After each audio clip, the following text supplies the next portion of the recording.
Assalamualaikum warahmatullahi wabarakatuh. Selamat datang kembali di channel Gilang Gulat untuk GG tim gue tercinta. Kita akan review episode Monday Night Raw yang tayang tanggal 23 April 2024. Sebelumnya saya mohon maaf teman-teman kalau uploadannya agak sedikit malam. Udah malam banget ini guys ya, karena saya baru selesai nonton Raw itu jam 8 malam guys ya. Saya mulai nonton sekitar jam setengah 7 atau jam 6 gitu guys ya. Dan beberapa bagian match saya skip, tapi saya dapat klimaksnya. Terus beberapa promo nggak saya skip guys ya, karena saya seneng banget promo Raw hari ini bagus-bagus semua. Jadi kayaknya melewatkan episode Raw tuh rugi banget. Rugi dong buat penggemar gulat profesional guys. Karena hari-hari ini, akhir-akhir ini build up Raw, build up pay-per-view dari Raw dan juga SmackDown itu disajikan dengan sebuah show, tontonan, build up, promo, dan match. Tidak ada yang jelek guys. Kalau saya bilang, semuanya spesial, semuanya powerful, semuanya punya makna dan punya bagian penting untuk memajukan cerita pay-per-view, cerita menuju sebuah match guys ya. Jadi saya bilang, rugi dong buat teman-teman yang melewatkan episode Monday Night Raw. Dan kita coba akan bahas ya apa-apa saja yang terjadi di Raw hari ini cuma di Gulat Review.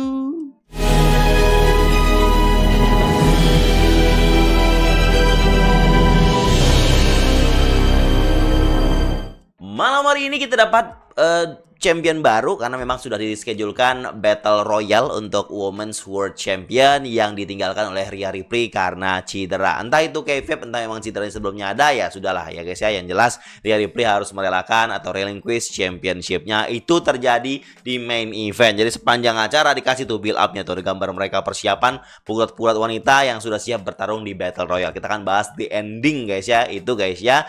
Tapi di opening kita langsung dapat, waduh guys, openingnya ini ya yang saya bilang cukup spesial. Kenapa? Karena nge-present acaranya itu berbeda. Apakah ini konsep baru yang diaplikasikan Triple H dengan judul Developing Story gitu loh, untuk Battle Royale main event. Jadi ada Pat McAfee, ada Michael Cole yang menyambut penonton bukan dari kursi komentatornya, tapi langsung di arena, langsung di atas ring pakai mikrofon untuk biar semua fans yang nonton itu denger gitu. Untuk membuat penonton merasa disambut juga di acara hari ini pas acara televisinya tayang guys ya. Menurut saya cukup berbeda lah yang disajikan. Mungkin akan diaplikasikan di tempat lain, di SmackDown ataupun di beberapa show berikutnya. Mungkin yang akan jadi permanen dia akan datang, nggak tahu guys ya. Tapi menurut saya agak fresh aja ya melihat mereka opening seperti itu.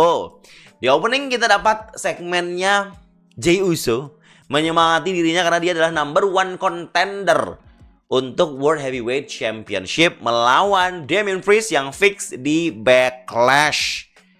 Dan Jey Uso bilang ya dia menyemangati dirinya juga guys ya, merasa dia pantas lah mendapatkan spot tersebut karena perjuangannya dia selama ini dengan hype yang dia miliki. Kemudian Damian Priest keluar.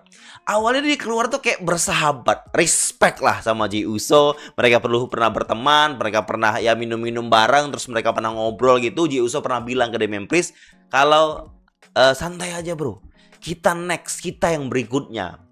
Terus Priest bilang, bener, setelah berapa tahun bener Jey Uso, yang kamu bilang itu bener, kita next itu bener. Tapi setengah bener, karena yang next cuma saya. Next mean is having a championship. Jey Uso belum punya championship yang dipegang oleh Drew ini, world champion. Jadi dia mengejek Jey Uso di titik itu, walaupun awalnya dia respect tuh. Saya ngerasa wah Damian Priest cocok juga nih ngerespek seorang Jey Uso, bisa jadi kayak ada nada-nada dia sebagai babyface, tapi ternyata ya sampai situ doang guys ya. Akhirnya Jey Uso merasa diejek juga karena siapa sih Damian Priest sombong kalau dirinya yang lebih next, yang now, yang champion daripada Jey Uso. Jey Uso nggak punya kesempatan sama sekali melawan dia nanti di Backlash. Jey Uso menariknya, membalasnya dengan mengejek, kau ini jadi leader Judgment Day ya karena Rhea Ripley cedera aja. Dan sekarang kamu, di mata saya kamu bukan champion, bukan leader Judgment Day, kamu adalah bitch-nya Dominic. Oh, it's so big guys ya, impactnya mantep banget tuh untuk Damian Priest. Jadi dia sepanjang acara Damian Priest tuh jadi emosian banget guys. Kemudian tiba-tiba JD datang mau menghajar Jey Uso menghindar, Jey Uso mau super kick JD menghindar, kena Damian Priest. JD mau bermaksud membantu, tapi malah dia menghindar super kick Jey Uso. Kena Damian Priest langsung terjatuh, terus Jey Uso pergi begitu saja. Oh, itu segmen opening yang bagus kalau saya bilang, guys. Jey Uso, Damian Priest sebenarnya kalau kita ya satukan lah, guys. Mereka ini penantang dan champion. Mungkin kemarin-kemarin atau di bulan-bulan kemarin kita nggak akan berpikiran kalau mereka akan membuat sebuah segmen yang oke. Kalau saya tadi lihat openingnya oke banget ya. Adu bacot mereka tuh menurut saya lumayan menarik jadi sebuah opening segmen dan juga build up untuk match mereka. Jadi ada keyakinan orang-orang yang fans sama Jey Uso, mungkin orang-orang yang casual, orang-orang yang begitu senang dengan apa yang terjadi, itu mungkin ada keyakinan sedikit kalau Jey Uso bisa ini merebut championship miliknya Damian Priest gitu. Nah, setelah ini ada drama nih untuk Judgment Day menuju ke match mereka juga nantinya. By the way, Finn Balor nggak hadir hari ini. Saya nggak tahu, mungkin dia sibuk di tour UK-nya WWE. Saya kurang paham, guys ya. Atau dijelasin tadi saya juga nggak dengar, saya nggak tahu, guys. Kita coba runtut deh yang bagian Judgment Day karena menarik menurut saya, guys ya. Jadi setelah insiden JD ganggu Jey Uso, terus Jey Uso kena super kick si Damian Priest yang kena, super kick JD Damian Priest yang kena. Di belakang layar, Damian Priest di belakang lagi kesal aja gitu loh. Ngelihat JD di sini. Kesal sama JD, terus JD minta maaf, aku hanya ingin membantu. Terus Damian Priest kesal, jangan ngurusin urusanku, urusin urusanmu sendiri. Dan hari ini harusnya dischedule-kan match Dominic JD lawan Andrade Ricochet. Tapi Dominic datang dengan sling di tangannya, guys, tangan kirinya gitu. Ini niru Mami apa gimana nggak tahu, guys. Apa memang beneran seperti itu? Kayaknya beneran seperti itu. Dia mungkin cedera karena latihannya dia. Mungkin dia jatuh dari motor, nggak tahu lah, guys. Tapi si Dominic yang dengan kumis yang tebal ini saya lihat kayak kiri-ro banget ya stylenya gitu. Dan ini membuat kita jadi makin kesel lihat mukanya Dominic, guys ya. By the way, dia datang bawa Santos Escobar. Bilang kalau Santos gantiin dia katanya. Jadi nggak ada pilihan lain lah untuk gantiin si Dominic ini. Jadi Santos sama JD akan lawan si Andrade dengan Ricochet. Siapa Damian Priest agak marah juga ke Santos Escobar. Tapi Santos Escobar ya memang nggak ada pilihan lain, si Dominic ya udahlah gitu. Tapi kalian urusin bisnis kalian, urusin urusan kalian. Terus si JD nanti katanya saya akan membantu ngurusin urusan Judgment Day katanya jadi. Nggak usah, urusin urusan kalian aja. Dan saya urusin urusan saya. Saya akan ngurusin urusin saya sendiri gitu loh. Semarah itu Damian Priest nggak mau diikut campurin oleh Judgment Day. Dia berasa leadernya. Dia kayak mimpin urusin ini gitu loh. Jadi kayak dia merasa sangat-sangat arogan dan juga sangat-sangat superior sekali di sepeninggalan Mami. Apalagi nggak ada Finn Balor di hari ini, guys. Jadi dia ngerasa kayak ini Dominic sama JD ini kerucilnya, budaknya gitu loh. Nggak ada level sama dia champion, apaan ini? Jobber katanya. Mungkin itu yang ada dalam pikiran Damian Priest saat ini. Sampailah kita skip ya sampai match menjelang main event. Matchnya Andrade Ricochet melawan JD dan juga Santos Escobar. Ini matchnya ya berjalan seperti biasa. Oke, kalau saya bilang endingnya juga mantap untuk dari Andrade. Andrade dapat win yang kuat lah menurut saya untuk pengembangan kekuatan dia dan karakter dia di Raw ini. Kemudian kan dipin ya si JD McDonough ya. Selesai gitu matchnya. Terus Damian Priest datang mengajar Andrade dan juga Ricochet. Ini bertentangan dengan apa yang diomongin oleh si Damian Priest. Damian Priest sebelumnya bilang kalau kalian urusin urusan kalian sendiri, saya urusin urusan saya. Nah, ini si Damian Priest malah ngurusin urusan mereka. JD sama Dominic malah ngurusin dianya. Terus dia ngomong-ngomong Spanyol gitu ke Dominic. Dan di ending biar jelas gitu ya dia ngomong bahasa Inggris. Dia bilang dia nggak butuh mereka, tapi mereka yang butuh dia. Sombong banget tuh. Nadanya Damian Priest yang kayak gitu sombong banget tuh, guys. Ini udah kayak bumbu-bumbu perpecahan semakin kentara. Damian Priest semakin suka-suka dia, semakin merasa jadi leader yang ngurusin urusan semuanya gitu loh. Merasa orang-orang ini kalahan, sayalah yang pemenangnya, sayalah champion di sini. Ya begitulah. Arogansinya semakin memuncak di episode Monday Night Raw. Ini menarik banget, guys. Karena minggu depan ada 6-man tag match. Jey Uso, Andrade dan Ricochet, babyface semua melawan Judgment Day. Ada Finn Balor, JD sama Damian Priest. Nah, ini akan menarik nih karena akan kita lihat tanggapannya Finn Balor terkait bagaimana Damian Priest ini ngurusin Judgment Day. Itu akan menarik. Dan akan menarik lagi nanti kalau Rhea Ripley kembali, guys. Itu jadi penekanan puncak untuk storyline Judgment Day yang nge-crash ini. Kita lihat aja kelanjutan, guys ya. Menurut saya itu segmen yang oke banget ya ceritanya Judgment Day di Monday Night Raw hari ini. Lanjut lagi, kita masuk ke segmen berikutnya. Kita dikasih sebuah match opening, guys ya, yaitu Tag Team Championship match, World Tag Team Championship match, Awesome Truth The Champion melawan DIY. Ini match yang terschedulkan minggu lalu karena DIY menang match sebelumnya, dan match ini oke menurut saya, respectnya ada di sini ya. Mereka melakukan matchnya dengan menurut saya cukup menghibur, dan tapi ya memang Awesome Truth masih harus bisa mempertahankan title-nya. Menariknya, ada menariknya juga nih, Jess. Di ending Tommaso Ciampa nggak mau salaman. Awalnya Gargano ya udah salaman sama Truth sama The Miz. Mereka kan bersahabat. Yang nemuin gimmick DIY jadi DX kan R-Truth. Mereka kan kerjasama merencanakan ini semua agar mereka bisa memperoleh championship. Tetapi pada akhirnya Tommaso Ciampa tidak mau salaman. Dia kesal dia kalah di sini. Ini developing story yang menarik lagi, guys ya, yang bisa kita lihat nanti. Kenapa Tommaso Ciampa begini? Apakah Gargano dan Tommaso Ciampa akan heel turn, atau mereka masih akan dendam dan terus akan mengejar World Tag Team Championship miliknya The Miz dan R-Truth? Tapi suatu waktu di masa depan saya yakin DIY akan dapat title win-nya ya, guys ya, kemenangan titlenya di, ya nggak tahu ya, mungkin sebulan atau 2 bulan lagi. Let's see. Lanjut lagi, kita masuk ke segmen The Return of the former WWE Intercontinental Champion Gunther, The Ring General. Wah, ini segmennya oke juga nih, guys ya. Menarik kalau saya bilang, nyambung sebuah match lah pokoknya. Jadi Gunther di sini merasa dialah the greatest Intercontinental Champion. Yes, that's right. Terus Gunther bilang kalau dia yang membuat Championship Intercontinental ini menjadi setinggi ini levelnya. Dan saat ini dia sebagai hunternya. Sebelumnya dia sebagai orang yang diburu, sekarang dia pemburunya. Jadi dia makasih sama Sami sudah mengangkat beban target ini dari bahunya, dan sekarang dia bisa lebih leluasa untuk masa depan dia di WWE untuk saat ini.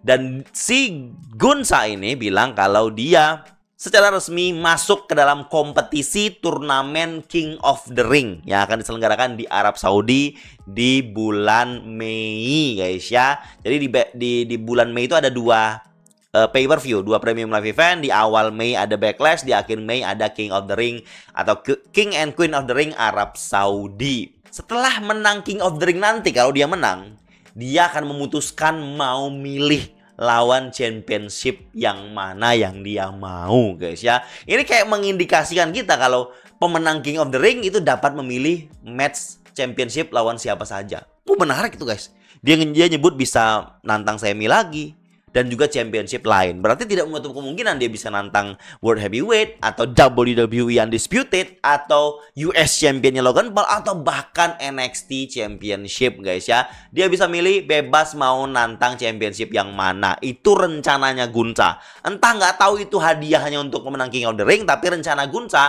adalah untuk menantang champion, guys ya. Ini menarik kalau saya bilang ketika Gunther mengumumkan dia jadi orang yang ikut serta partisipan di King of the Ring, saya langsung waduh, menang ini pasti.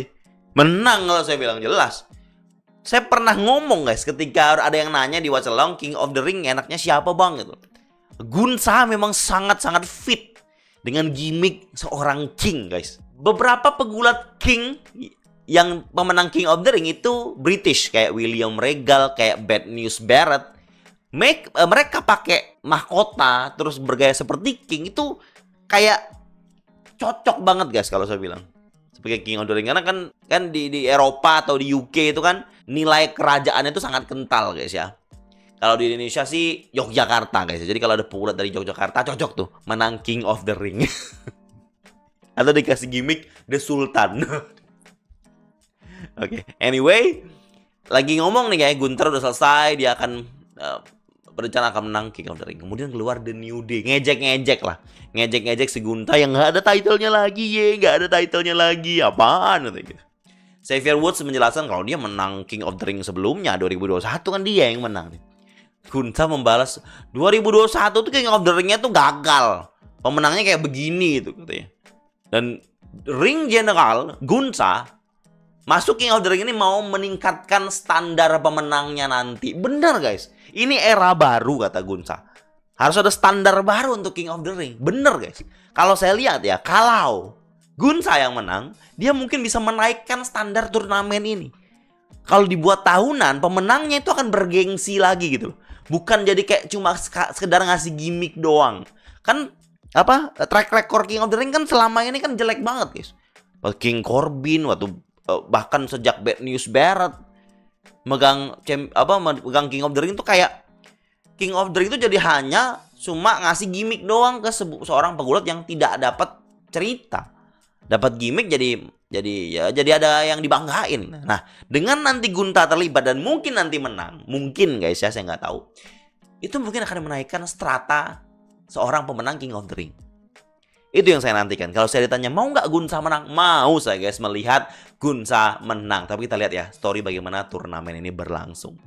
Terus New Day menantang Imperium untuk match. Terus Gunther bilang urusin aja nih New Day.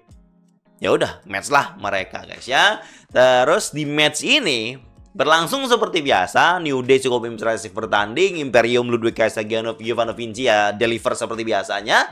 Pemenangnya adalah New Day karena Giovanni Vinci yang dipin, di double team begitu. Udah, kalah tuh. Imperium lagi-lagi kalah.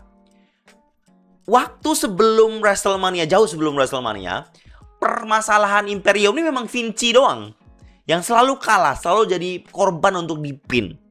Nah, hari ini Gunther dan Ludwig take action, guys.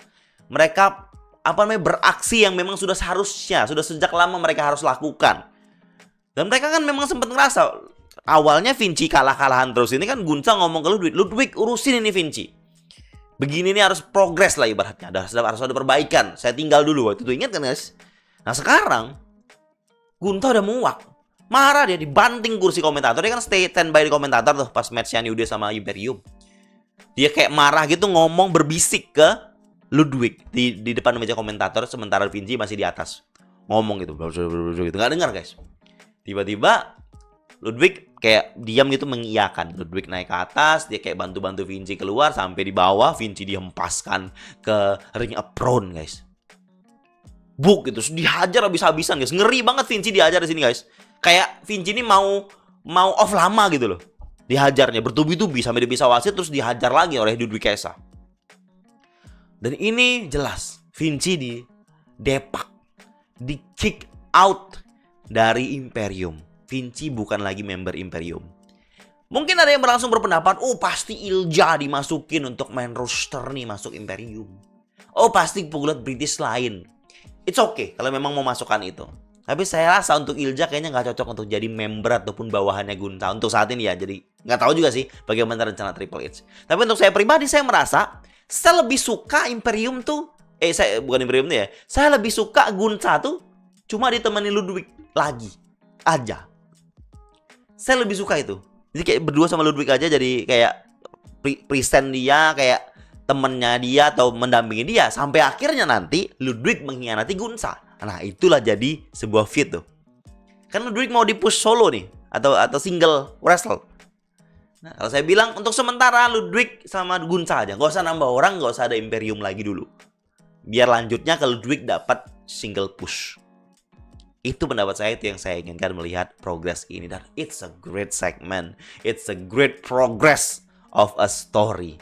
The return of Gunther. Dan saya semakin excited. Wah keren nih pasti King of the Ring. Bukan ecek-ecek lagi nih. Sudah ada rencana yang jelas. Long term storytelling. Seed planting. That's the new era guys. Long term storytelling. Lanjut lagi. Kita ke segmen berikutnya. Nah ini lagi nih. Ini bagus juga nih guys. Senang banget saya nontonin segmen. Drew McIntyre datang langsung diberondong dengan chant si Empang oleh penonton. Si Empang. Langsung dia duduk tuh.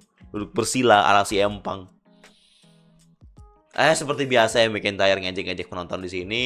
Dia mengingat momen-momen dia dicurangi oleh CM Punk dan lain sebagainya, blindsided. Apalagi yang kemarin waktu itu dia diganggu oleh CM Punk pada saat match-nya. Kan Drew belum ngomong ya.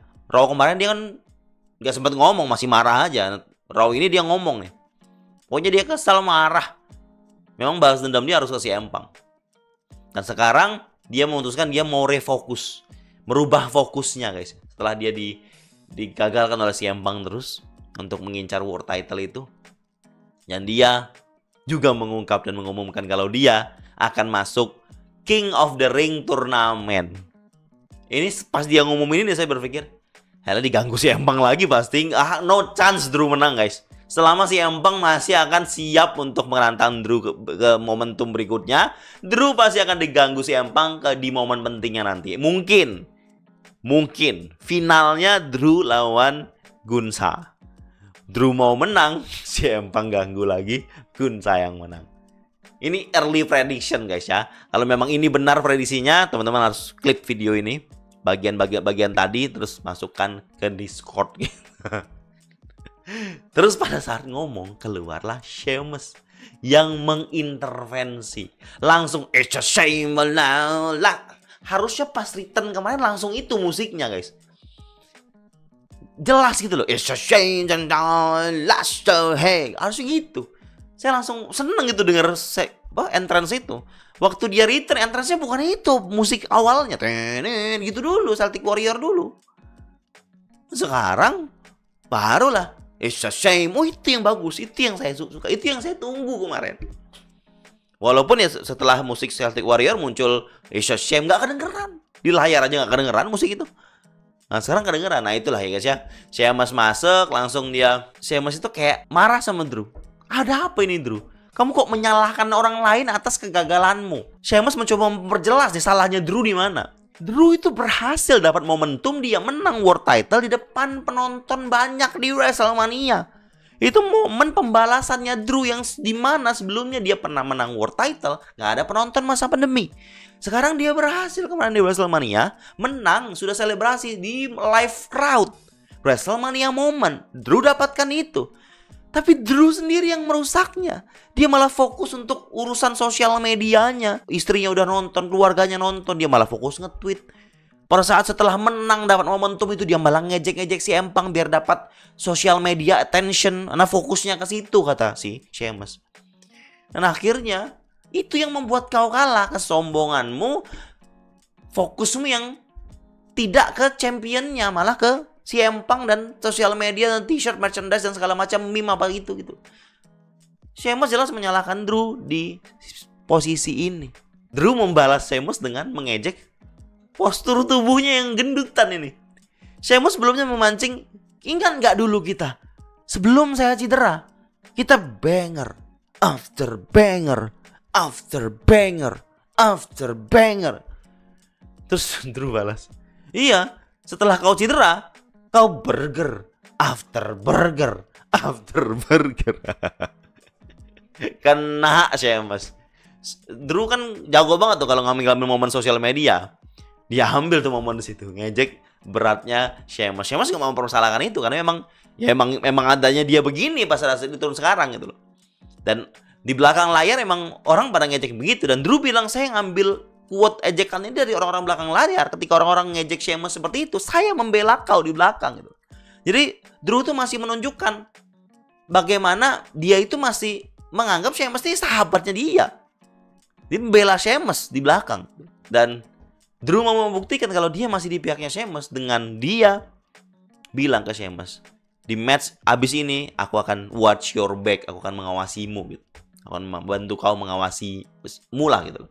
Terus keluar Shinsuke Nakamura, mereka match. Shinsuke Nakamura ngejob di sini, Sheamus dapat momentumnya walaupun badannya memang agak besar itu jadi kayak kesannya agak susah bergerak ya. Walaupun tetap agile ya guys, kalau saya lihat walaupun badannya besar tetap agile, tetap atletisnya kelihatan, cuma agak ngerasa kayak lebih lambat aja pergerakan Sheamus dengan kondisi tubuhnya. Dan dia udah berjanji guys, dia mau latihan terus, mau ngefitkan tubuh dia lagi. Kita harapkan bisa berjalan dengan maksimal guys ya, untuk Sheamus berusaha untuk membalikan badannya kembali fit lagi.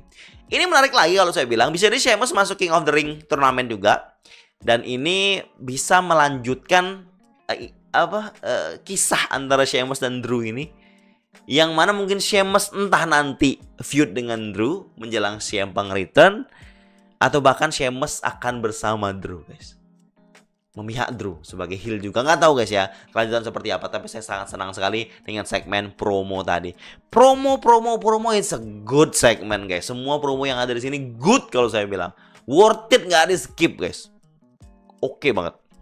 Nah, abis itu ada segmen promo lagi nih yang kita tunggu-tunggu. Chad Gable. Tapi sebelum itu, Sami Zayn diwawancara di belakang. Ditanyain lagi gimana rasanya kemarin reaksi kamu dihajar sama Chad Gable gitu katanya. Agak kecewa lah dengan apa yang dilakukan dari Gable. Lagi dia ngomong gitu, kemudian Bronson Reed datang. Kamu gak usah ngurusin Gable, fokusmu sekarang saya lah. Saya bigger problemnya, saya masalah yang lebih besar daripada itu, fokus ke saya gitu. Terus, ya udah, kalau kamu mau match, bilang aja kapan dan di mana gitu. Ya udah, Bronson Reed pergi, mau lanjutin interviewnya, langsung Bronson Reed menubruk si Sami Zayn. Dihajar Sami Zayn di backstage itu guys. Terus Bronson Reed menekankan dia. Biar Sami tahu ini Bronson Reed. Masalah besar ini, kau harus tahu itu. Bronson Reed bilang, "You're looking at the next Intercontinental Champion." Nah, we have a next challenger for Intercontinental Champion. And that's Bronson Reed. Berarti untuk Chad Gable mungkin akan fokus dulu pengembangan heel karakternya ini guys ya. Speaking of Chad Gable masuk dengan musik Alpha Academy-nya ditemani oleh Otis dan Maxine serta Akira Tozawa. Dari entrance sudah kelihatan Chad Gable masuk dengan jas-nya. Saya berpikir kenapa ya orang heel tuh kalau setelah turun heel besoknya pakai jas gitu. Solo Sikoa. Chad Gable ya, gitu yang dekat banget Sabtu sama Selasa ini. Harus pakai jas gitu guys ya. Harus kayaknya memang ya. Pas masuk itu Akira Tozawa sama Otis itu sama Maxine udah kelihatan mukanya nggak enak gitu loh ngelihat Chad Gable yang begini gitu. Udah beda lagi Chad Gable dan lebih parah lagi guys. Pas di atas ring Gable mau jelasin kenapa dia melakukan itu kepada Sami Zayn. Memang setelah match Gable tuh ngerasa Sami nge-respect dia, memberikan momennya lah. Di match setelah kalah dari Sami kemarin, Sami naruh championnya di depan Gable di atas ring. Gable dia salim, ya dia salam, terus Gable respect Sami, diangkat tangannya. Itu kan ending di Raw kemarin.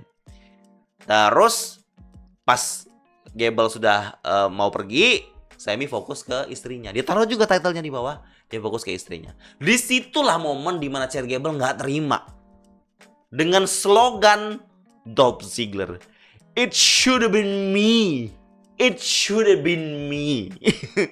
Harusnya aku yang di sana. Gitu dia pengennya.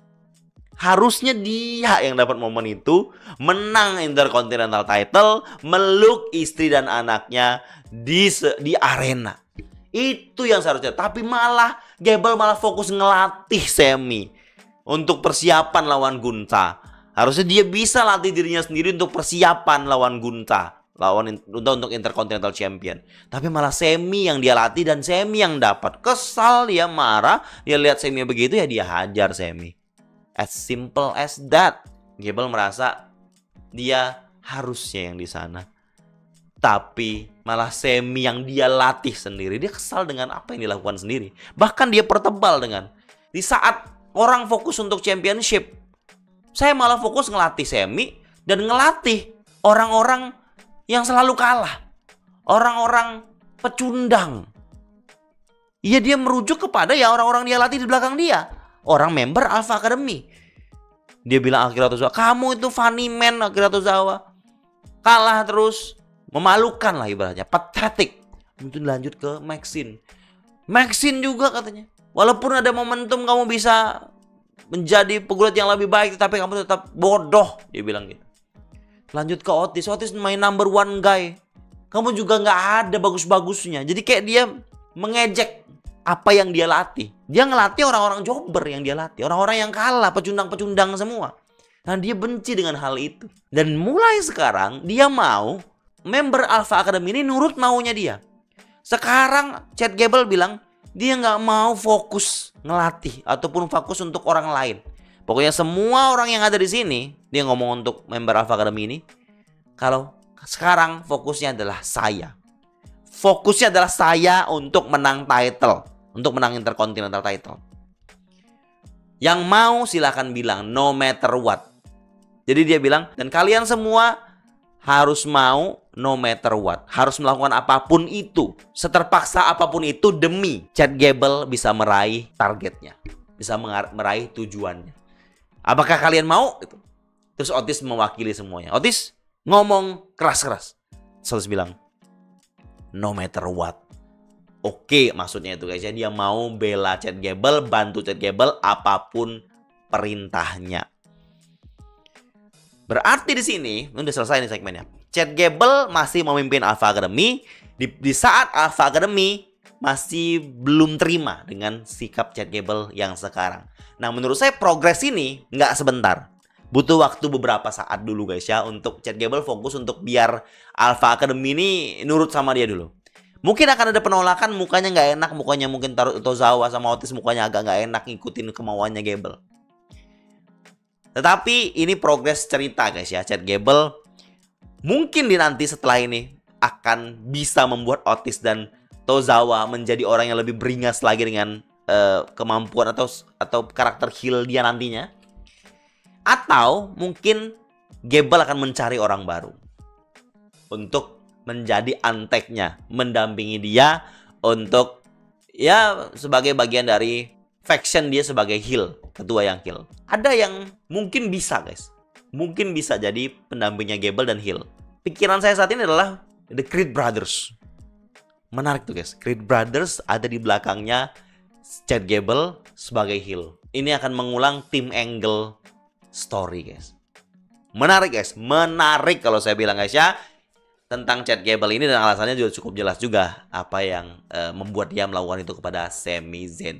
Saat ini Sami Zayn fokusnya ke Bronson Reed dulu, mungkin mereka akan dapat match di Backlash, tapi next Gable pasti akan mengincar kesempatan untuk melawan Sami Zayn lagi. Lanjut lagi ada momen Dominic sama Liv Morgan tuh face off. Itu menarik kalau saya bilang ya. Walaupun mereka cuma lihat-lihatan doang, tapi ini momentum. Jadi yang saya senang dari Raw hari ini, show hari ini ya, belakangan ini, adalah setiap momen itu means a lot. Ada beberapa momen backstage pun ada progress build up di situ. Ada momentum yang menarik di situ. Salah satunya adalah ketika Dominic dan Liv Morgan berhadapan-hadapan.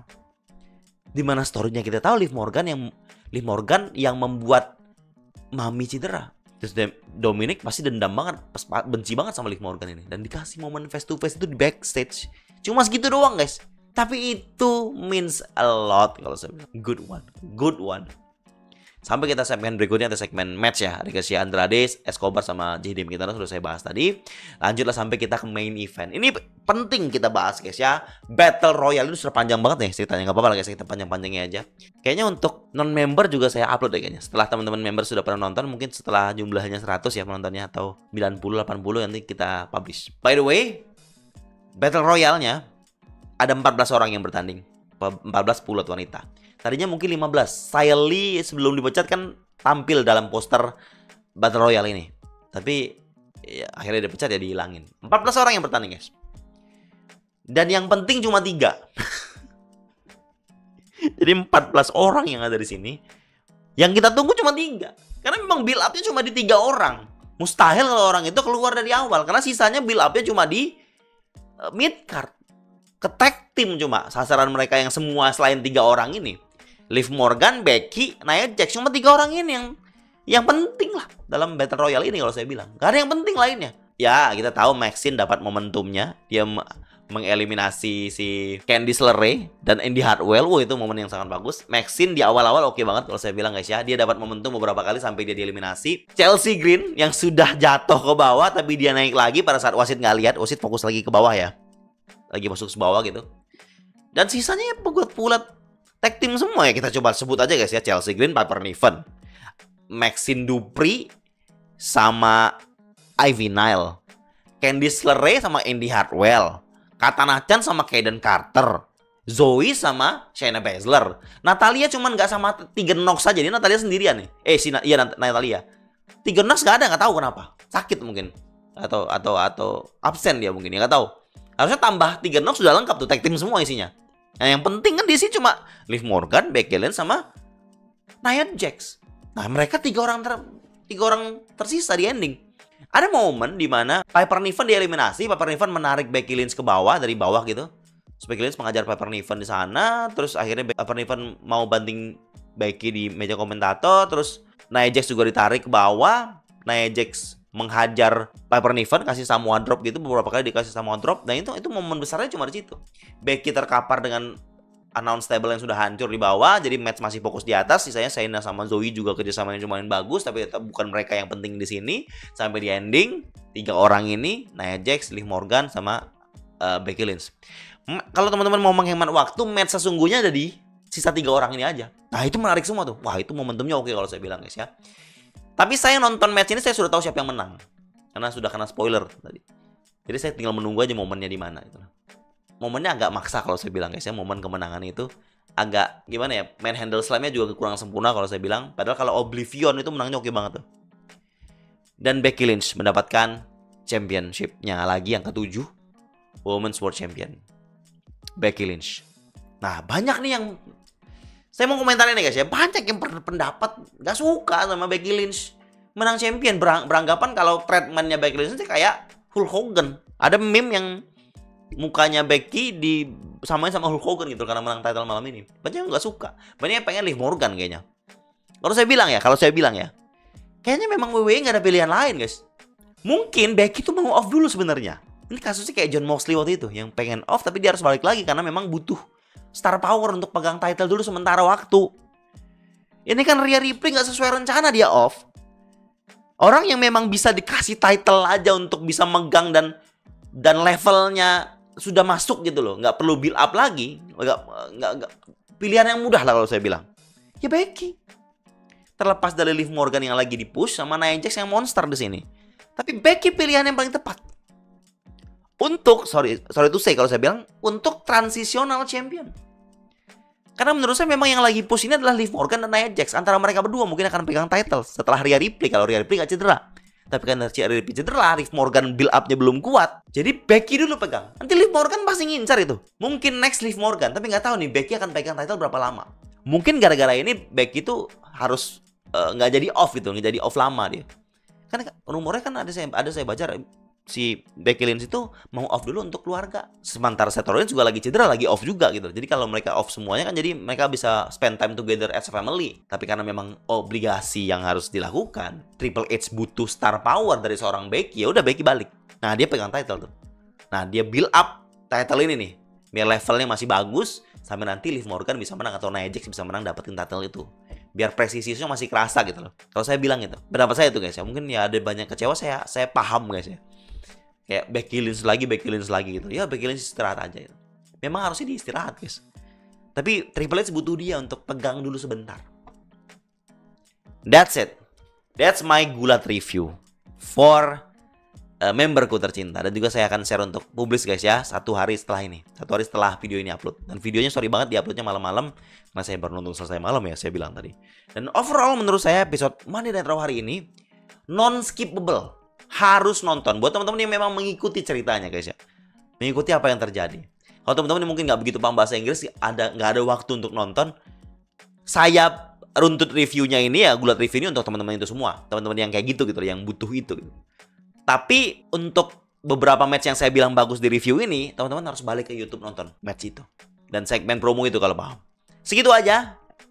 Gulat review Raw hari ini. Cukup panjang guys ya, sampai 40 menit saya ngerekam nih. Gila. Gak apa-apa guys. Saya cukup excited mendengarkan cerita menjelaskan apa yang saya lihat di Monday Night Raw hari ini. Terima kasih buat GG timku tercinta yang masih setia di sini dan terus akan setia menjadi subscriber dan membernya Gilang Agulan. Thank you.